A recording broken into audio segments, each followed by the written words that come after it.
Hello everyone, আজ তোমাদের সাথে একটি ঠেকুয়ার রেসিপি শেয়ার করছি।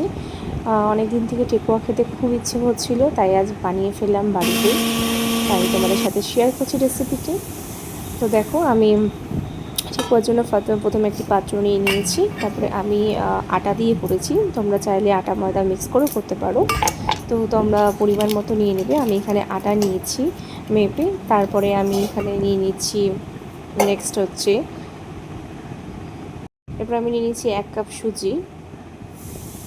তোমরা আটা যেরকম নেবে সেই অনুযায়ী কিন্তু মাপ করে সুজি নিয়ে নিও। এরপর নেক্সট আমি নিচ্ছি, দেখো আমি প্রথমেই দেখালাম আমি চিনি গুঁড়ো করেছি, কিছুটা চিনি গুঁড়ো করে রেখেছি আর কিছুটা আমি দানা দেবো।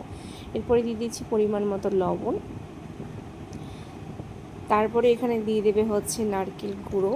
তোমরা নারকেল বাড়িতে কুড়েও ইউজ করতে পারো, আবার প্যাকেটও পাওয়া যায়। তো যেটা সুবিধা হবে তোমরা সেই অনুযায়ী নারকেল নিয়ে নিতে পারবে, তাহলে টেস্ট আরও বেশি ভালো হয়। এরপরে আমি দিয়ে দিচ্ছি মাপ মতো মৌরি, দেখতেই পাচ্ছ ছবিতে। এরপর আমি দিচ্ছি এলাচের গুঁড়ো। এলাচের গুঁড়োতে কিন্তু টেস্টটাও ভালো আসে আর স্মেলটাও বেশ কিন্তু ভালো আসে। এরপর আমি সব একসাথে মিক্স করে নিচ্ছি। তোমরা কিন্তু মিষ্টি যেরকম খাবে সেই অনুযায়ী চিনি দিতে পারো।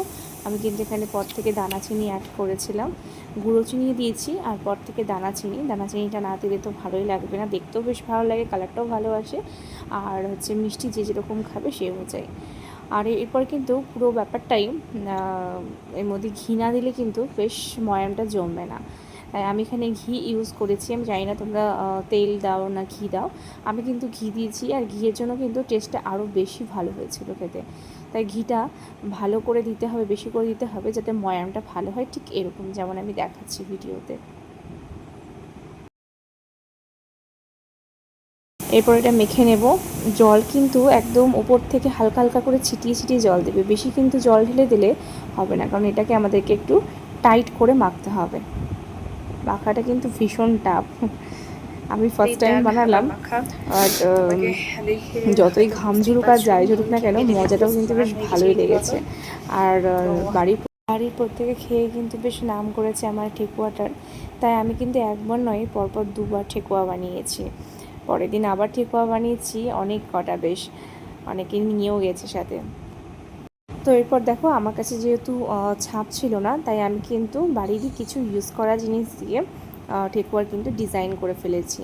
তোমরা যে কোনো কিছুতে ডিজাইন করতে পারো, ছাপ থাকলে ছাপ দিয়েও করতে পারো। আর আমার মনে হয় ছাপের থেকে ভালো বাড়ির যে টুকিটাকি জিনিসগুলো দিয়ে ডিজাইন করা, তাতে কিন্তু অনেক রকমের নতুন নতুন ডিজাইন করা যায়।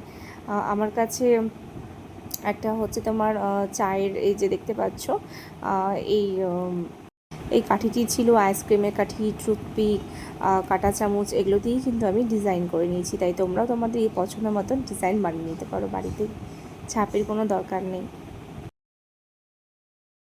আর একটা কথা বলি, ভাজার সময় কিন্তু গ্যাস একেবারে হাই করে ভাজবে না, তাতে কিন্তু ওপরটাই ভাজা হবে, ভেতরটা কিন্তু কাঁচা কাঁচাই থেকে যাবে। তাই আমাদেরকে কিন্তু গ্যাসটাকে লো টু মিডিয়াম করে একদম ভাজতে হবে। খুবই ভালো